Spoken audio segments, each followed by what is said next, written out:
अगर आप लोग थोड़ा बहुत भी साइंटिफिक सोच पाते हैं तरीके से या थोड़ा डीप जाके सोच पाते हैं तो ही ये वीडियो को देखना।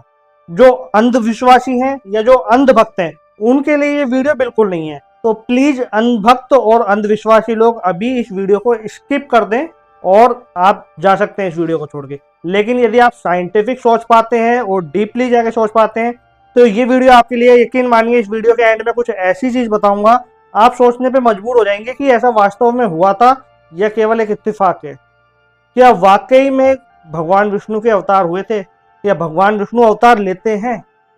चर्चा करते हैं आज भगवान विष्णु के बारे में और यकीन मानिए वीडियो बहुत ज़्यादा इंटरेस्टिंग होने वाली है। चलिए बिना टाइम वेस्ट करे हम वीडियो को स्टार्ट करते हैं। चैनल पे पहली बार आए तो सब्सक्राइब जरूर कर लेना। भगवान विष्णु क्या है, पहले उनकी परिभाषा समझते हैं। अब ये मत कह देना, मैंने पहले बताया ना कि अंधविश्वासी लोगों के लिए वीडियो नहीं है, कि भगवान विष्णु की तो कोई परिभाषा हो ही नहीं सकती। हो सकती है, त्रिदेव जितन जो है ब्रह्मा विष्णु महेश उनकी परिभाषा हो सकती है और हर एक देवता की परिभाषा होती है और अलग अलग ढंग से होती है। जैसे मैंने ब्रह्मा जी की वीडियो बनाई है एक दो, उनमें भी उनकी परिभाषा बताई है कि कौन है ब्रह्मा। तो आज मैं आपको बताने वाला हूं कि भगवान विष्णु कौन है और वाकई में उनके 10 अवतार हुए भी थे या नहीं हुए थे। तो सर्वप्रथम भगवान विष्णु के बारे में समझो कि कौन है भगवान विष्णु। तो हमें जैसे विष्णु का नाम आता है तो कल्पना नहीं करनी। चतुर्भुजधारी, सुदर्शनधारी, शंख लिए हुए हैं, पद्म है, गदा है और शेष नाग के ऊपर लेटे हुए हैं, इस तरह की कल्पना नहीं करनी। थोड़ा दिमाग से सोचना है। भगवान विष्णु वो है जो इस संसार का पालन करते हैं, यानी जो श्वास है वो विष्णु है, जीवन है वो विष्णु है। जीवन का आगमन नहीं, ना अंत नहीं, क्योंकि आगमन जो है वो ब्रह्मा है, अंत जो है वो शिव है। लेकिन जो जीवन है, जो पालन है, जो प्रक्रिया चल रही है वो विष्णु है। इसलिए विष्णु को सतगुणी भी कहा जाता है। रजगुण ब्रह्मा, सतगुण विष्णु और तमगुण महादेव। ठीक है, तो ये 3 गुण उनके बताए गए हैं। तो भगवान विष्णु सतगुणी है, यानी वो जीवन है। जीवन के अंदर जो भी घटित हो रहा है, जो भी आप देख रहे हो या जो भी है वही तो विष्णु है। इसके अलावा विष्णु और है क्या? तो अगर भगवान विष्णु को समझा जाए तो यानी कि जीवन का दूसरा नाम है भगवान विष्णु। अब उनके अवतारों को आप समझो तो उनका पहला अवतार कौन सा था? अगर आप लोग बता पा रहे हैं तो जैसे पूरा कमेंट में मेरे को लिख के बताइए कि कौन सा अवतार कब हुआ, कब नहीं हुआ था और उनके पीछे क्या स्टोरी थी। यदि आप बता सकते हैं तो बहुत अच्छा होगा और जिसका जितना सुंदर कमेंट होगा मैं उसको पिन जरूर करूंगा। तो पहला अवतार जो भगवान विष्णु का था वो था मत्स्य अवतार, यानी मछली का अवतार। बताया जाता है कि जो महाराज मनु थे, महाराज मनु को मत्स्य अवतार ने बचाया, वेदों की रक्षा की और जो प्रलय आ रही थी उस प्रलय में महाराज मनु की जो नाव थी उसको किनारे लगाया, जो वो डूबने वाली थी, तो मत्स्य अवतार लेके। फिर दूसरा अवतार होता है कछुए का, है ना, जिसे कुर्म अवतार बोलते हैं। कुर्म अवतार क्यों हुआ था? जब समुद्र मंथन हो रहा था तो समुद्र मंथन में जो पर्वत था, पर्वत के नीचे वो कछुआ जाता है और जिसके ऊपर वो पर्वत होता है और जो असुर और जो देवता होते हैं वो आपस में क्या नाम है समुद्र मंथन कर रहे होते हैं। उसके पीछे बहुत सुंदर स्टोरी है जो नेक्स्ट टाइम बताऊंगा मैं आपको। उसके बाद कौन सा अवतार होता है? वराह अवतार, है ना। वराह अवतार जो होता है उसके बाद वो होता है जिसमें बताया जाता है कि हिरण्याक्ष जो था, हिरण्याक्ष कौन था? हिरण्यकश्यपु का भाई, जिसने पृथ्वी को समुद्र में छुपा दिया था। और फिर जो वराह अवतार था उन्होंने पृथ्वी को बाहर निकाला और हिरण्याक्ष का वध किया। उसके बाद आते हैं भगवान नरसिंह, जिन्होंने हिरण्यकश्यपु को मारा था, जिन्होंने प्रहलाद की रक्षा की थी। उसके बाद आते हैं भगवान परशुराम।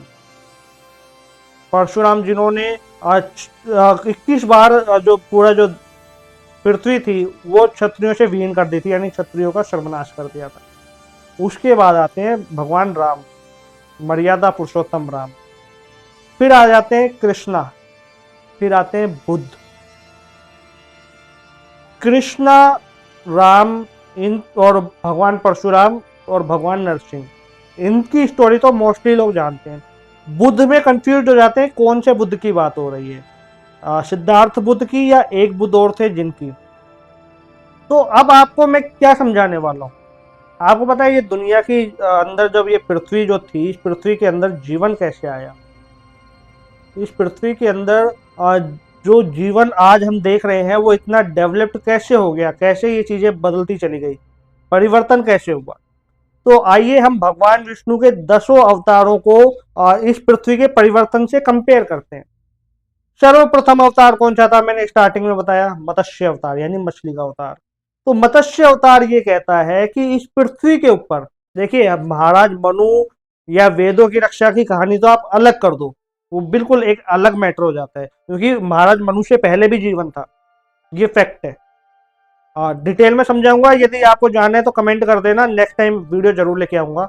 लेकिन हाँ, महाराज मनु से पहले भी जीवन था। बट अगर हम उस स्टोरी में मनु को हटा दें और केवल मत्स्य अवतार की बात करें, तो मत्स्य अवतार के अंदर ये होता है कि पहले इस पृथ्वी पे जो जीवन था वो केवल जल था।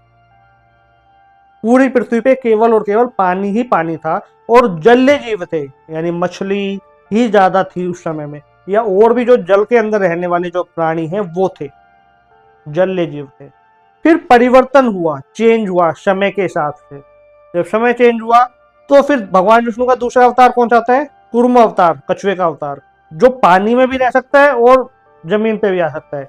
वहीं जब पृथ्वी पे जल स्तर कम होने लगा और जमीन आने लगी, तो ऐसे जीव आए जो कि जल में भी रह सकते थे और जमीन पे यानी पृथ्वी के ऊपर भी चल सकते थे। हुआ ना बिल्कुल सेम भगवान विष्णु के दूसरे अवतार के रूप में। अब उनका जो तीसरा अवतार आता है, वराह अवतार। वराह अवतार क्या संदेश देता है, वराह अवतार ये बताता है कि जब इस पृथ्वी के ऊपर जमीन हुई तो फसलें उगने लगी, वृक्ष आने लगे। तो जब वृक्ष आने लगे यानी जंगल आने लगा, तो जंगल में जंगली जानवर भी आने लगे। ये वराह अवतार बताता है। इन सभी अवतारों के जो राक्षस हैं, जो दुष्ट लोग हैं, उनको हटा दो। यदि उनको भी रखना है कि क्यों वो थे, तो वो मैं नेक्स्ट टाइम बताऊंगा, क्योंकि इस वीडियो में अगर मैं बताने लगूंगा तो बहुत लंबी वीडियो हो जाएगी। तो वराह अवतार क्या बता रहे हैं कि ऐसे इस जमीन के ऊपर जंगली जानवर जो थे वो आए, उनका इस धरती के ऊपर कब्जा हुआ या वो रहने लगे, है ना। अब आप कोई भी जमीन का जानवर सोच सकते हो, या आप कोई डायनासोर सोच सकते हो, या उससे पहले अगर कोई जानवर था तो आप वो भी सोच सकते हो। लेकिन हाँ, भगवान विष्णु का जो ये तीसरा अवतार है, ये यही संदेश दे रहा है कि फिर जमीन के ऊपर जानवर थे, जलीय जीव आ गया, फिर ऐसे जीव आए जो धरती पर भी थे और पानी में भी थे, फिर ऐसा जीव आते हैं जो केवल धरती के ऊपर थे। तो इसका मतलब है परिवर्तन हो रहा है, ये पृथ्वी है, ये अलग रूप ले रही है, अलग इसका सिस्टम बन रहा है। अब वही जानवर, उनमें से कुछ ऐसे जानवर हुए समय के हिसाब से, परिवर्तन के हिसाब से, जिनमें जो आधे तो मनुष्य की तरह लगते थे, लेकिन आधे जो थे वो नरसिंह मतलब जानवर की तरह लगते थे, यानी नरसिंह भगवान का अवतार। हम कह सकते हैं कि जो आदि मानव वगैरह होते थे ना उस समय में, मतलब बहुत पास वाले आदि मानव नहीं, मैं बहुत पहले की बात कर रहा हूँ, जो आधे तो मानव थे लेकिन आधे पशु थे। तो वही रूप आया आदि मानव वाला, नरसिंह भगवान। तो नरसिंह भगवान ये संदेश दे रहे हैं कि हाँ, जब नरसिंह भगवान का अवतार हुआ था तो उस समय इस पृथ्वी पे जो परिवर्तन हो रहा था वो ये था कि मनुष्य और पशु दोनों एक ही देह के अंदर थे। अब उसके बाद कौन सा अवतार होता है, एक वामन अवतार भी होता है। मैंने शायद वामन अवतार के बारे में उस समय चर्चा नहीं की थी, जो मैं अब कर रहा हूँ, है ना, स्टार्टिंग में नहीं बताया। वामन अवतार यानी कि एक छोटा मनुष्य जिसकी जो हाइट है वो छोटी हो। तो जब ये पृथ्वी जब अपना समय चेंज कर रही थी और परिवर्तन हो रहा था, तो जब पशु और मनुष्य जब एक ही देह के अंदर थे, यानी एक ही शरीर में थे, तो जब उसमें पशुत्व खत्म होता जा रहा था और केवल मनुष्य बनता जा रहा था, तो उसकी जो हाइट थी वो कम थी, बहुत छोटी थी। वो था वामन अवतार। उसके बाद आते हैं, क्योंकि अब वो वामन अवतार आ गए, यानी कि एक मनुष्य के रूप में आ गए, पूरी तरीके से नहीं आए, पूरी तरीके से नहीं आए, लेकिन हाँ आ गए हैं, डेवलप्ड हो चुका है, ठीक है। अब समय जब बदला, परिवर्तन आया, तो छोटे लोग हुए, उसके बाद फिर उनकी हाइट इंक्रीज हुई। हमेशा ध्यान रखना, बड़े से छोटा नहीं हुआ है, पहले छोटे लोग थे, उसके बाद फिर वो बड़े हुए, उनकी हाइट इंक्रीज हुई, फिर अब कहीं जाके दोबारा डिक्रीज होना शुरू हो गई है। तो हाइट इंक्रीज हुई, तो हाइट इंक्रीज होने के साथ साथ साथ साथ में ही एग्रेशन भी डेवलप हुआ कि हाँ, सामने वाले एनिमे को खत्म करना। और एक तरीके से हम कह सकते हैं कि जंगल राज, मार काठी, मार दो काट दो, मार दो काट दो, और अपना जो साम्राज्य है या आप कह सकते हो धर्म की स्थापना कर लो, जो भी आप समझना चाहें। मैं पहले ही बोल रहा हूँ, ये वीडियो अंधविश्वासी लोगों को और जो अंधभक्त लोगों के लिए बिल्कुल नहीं है, साइंटिफिक रूप से सोचना पड़ेगा। तो जब वो एग्रेशन लोगों में था, तो वो एग्रेशन क्या बताता है? भगवान परशुराम, परशुराम का गुस्सा सब लोग जानते हैं कि कितना खतरनाक था। उन्होंने कितने क्षत्रियों को मार दिया था, कितनी मारकाट हुई थी, कितना युद्ध हुआ था उस समय।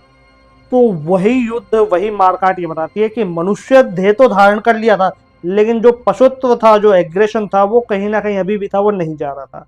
परिवर्तन के साथ जाएगा ना, समय के साथ साथ बदलेगा। अब परशुराम के बाद कौन सा अवतार आता है? परशुराम के बाद आते हैं मर्यादा पुरुषोत्तम भगवान श्री राम, जो हम कहते हैं मर्यादा पुरुषोत्तम, यानी पुरुषों में सर्वोत्तम, यानी पूरी तरीके से मानव, पूरी तरीके से मनुष्य। अगर वो मनुष्य नहीं होते, देखो मैं फिर बता रहा हूं, भगवान राम मनुष्य ही थे, भगवान के रूप में नहीं आए थे वो। अगर वो भगवान के रूप में आते तो रावण का वध नहीं हो सकता था। ब्रह्मा जी का वरदान था कि रावण को मनुष्य ही मारेगा, पूरी तरीके से मनुष्य, मानव। तो वो जो मानव प्रगति है, जो मानवता है, या पूरी तरीके से जो मनुष्य है, मर्यादा पुरुषोत्तम, जिसकी कुछ सीमाएं भी हैं, वो थे श्री राम। श्री राम को मर्यादा पुरुषोत्तम कहा गया। वो मर्यादाओं में भी रहे, पुरुषों में सर्वोत्तम थे, हर चीज का, नियमों का पालन भी करते थे। और कुछ ऐसे नियम थे जो उस समय गलत भी थे, बट चाहे वो जाने अनजाने में या किसी के आदेश के ऊपर, गुरु के आदेश के ऊपर, उनका पालन उनको करना पड़ता था। फैक्ट है, इसको समझो। बिल्कुल भी बुद्धि को घुटनों में डाल के नहीं सोचना होता है। अब क्या होता है? मर्यादा है, हर चीज को अब अलग अलग नियमों में बांध दिया गया है, यानी समाज बन गया है, समाज में हर तरीके के लोग आ चुके हैं, और हर व्यक्ति एक दूसरे को खुद से श्रेष्ठ दिखाने की कोशिश करता है। और उस समय जब श्री राम का काल खत्म हो जाता है, उसके बाद फिर क्या होता है? हर आदमी खुद को ही भगवान मानने लग जाता है। हर आदमी को लगता है कि मैं ही ईश्वर हूं। जब राम, जो एक मनुष्य ही थे, वो ईश्वर हो सकते हैं, तो मैं भी ईश्वर हो सकता हूं। हर मनुष्य ये मानने लगा अपने आप को। फिर परिवर्तन होता है, समय बदलता है। अब समय बदलने के बाद कौन आता है? पूर्ण ब्रह्म, पूर्ण अवतार।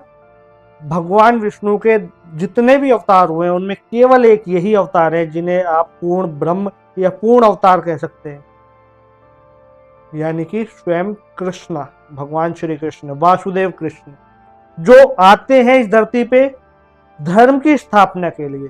वो कहते हैं कि मेरे लिए कोई भी नियम, कोई भी वचन, कोई भी ऐसी मर्यादा मायने नहीं रखती। मेरे लिए मायने रखता है धर्म स्थापना। जहां सही है, उसके लिए यदि मुझे वचन तोड़ने पड़े, मैं तोड़ूंगा, मर्यादा तोड़नी पड़े, मैं तोड़ूंगा, कुछ ऐसा करना पड़े जो समाज के नियमों के विरुद्ध है, मैं वो भी करूंगा। और कृष्ण ने वो किया। एक जगह जहाँ कृष्ण अपना वचन निभाने के लिए आज कुछ भी करने को तैयार है, वहीं दूसरी जगह जब देख रहे हैं कि धर्म की हानि हो रही है, तो अपना वचन तोड़ने के लिए भी तैयार। समय अनुकूल कृष्ण है वो। जब देख रहे हैं कि गलत हो रहा है, तो गलत के विरोध खड़े हैं, फिर गलत करने वाला सामने चाहे उनका रिश्तेदार क्यों ना हो। और एक तरफ देख रहे हैं कि जो सही है, अब वो सही कोई भी व्यक्ति हो, चाहे वो कोई उनका रिश्तेदार हो, चाहे वो कोई दूसरा हो, चाहे कोई अननोन पर्सन हो, उसके साथ खड़े हो जाते हैं। ये है कृष्ण। जब उनको लगता है कि अब युद्ध से भाग जाना सही है, तो रणछोड़ भी बन जाते हैं। और जब उनको लगता है कि सुदर्शन उठाना सर्वश्रेष्ठ है, तो जरासंध को वो युद्ध के अंदर 18 बार हरा भी देते हैं। तो ये है कृष्ण। इसलिए कृष्ण को पूर्ण अवतार माना जाता है। और कृष्ण, यकीन मानो, बिना गीता के नहीं हो सकते। यदि कृष्ण के पूरे चरित्र में से आप गीता हटा दोगे, तो कृष्ण कृष्ण है ही नहीं। कृष्णा को पूर्ण रूप, पूर्ण अवतार, पूर्ण ब्रह्म माना ही जब गया, जब कृष्णा के चरित्र के अंदर गीता थी, उनके जीवन के अंदर गीता थी, और गीता उन्होंने कुरुक्षेत्र में खड़े होकर उनका उपदेश दिया। तुम इमेजिन करो कि चारों तरफ वॉर चल रही है, युद्ध युद्ध है, लाशें गिर रही है, खून खराबा हो रहा है, और उस समय एक व्यक्ति है जो आनंद ले रहा है और जो हंस रहा है, मुस्कुरा रहा है।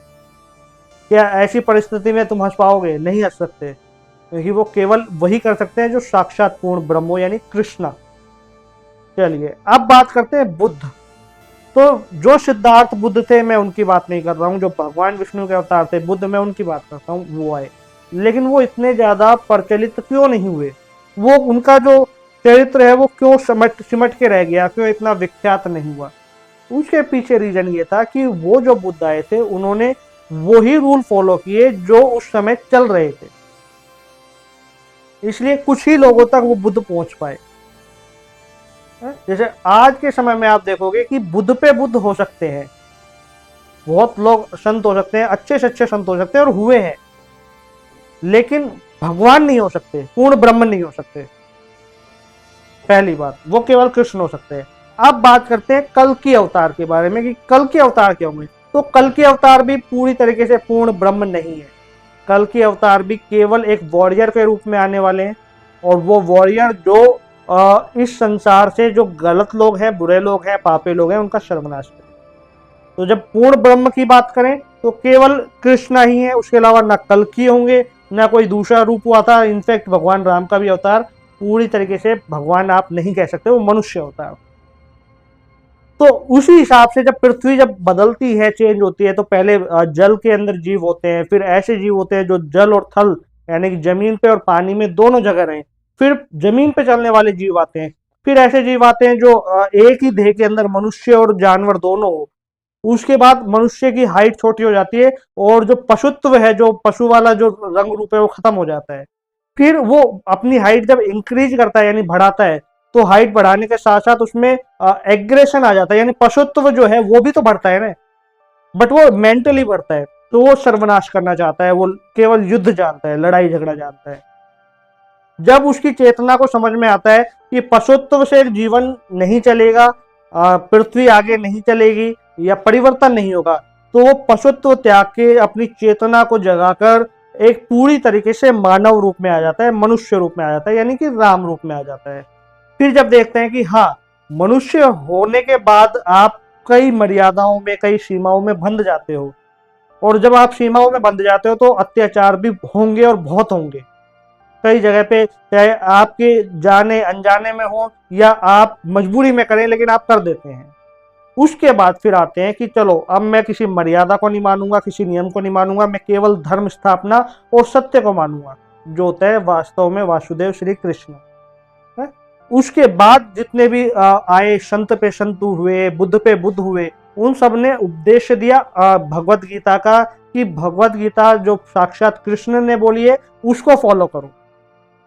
वो अलग बात है कि कुछ लोगों ने कुछ अलग कैरेक्टर उठा लिया, कुछ लोगों ने कुछ अलग अध्याय उठा लिया और उस पर ही चलते गए। कुछ लोगों ने निष्काम कर्मयोग को अपनाया, कुछ लोगों ने भक्ति सिद्धांत को अपनाया, कुछ लोगों ने अद्वैत को अपनाया, कुछ ने द्वैत को अपनाया, लेकिन सारी जो चीजें हैं वो आई उस गीता से ही थी। और आज का समय चलता आ रहा है कि हर एक आदमी अपने अपने हिसाब से अपने अपने मार्ग पे चलता है, धर्म पे चलता है और अपने अपने इष्ट को पूजता है।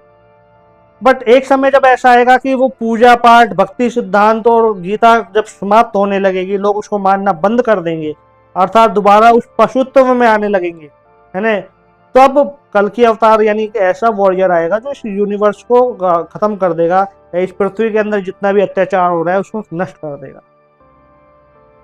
तो आपको साइंटिफिक रूप में सोचना है और आपको सोचना है यार ये क्या वाकई में इत्तेफाक ही है कि यार भगवान विष्णु के सारे अवतार इस पृथ्वी में होने वाले सभी परिवर्तनों से कैसे मेल खाते हैं, ऐसा पॉसिबल कैसे है?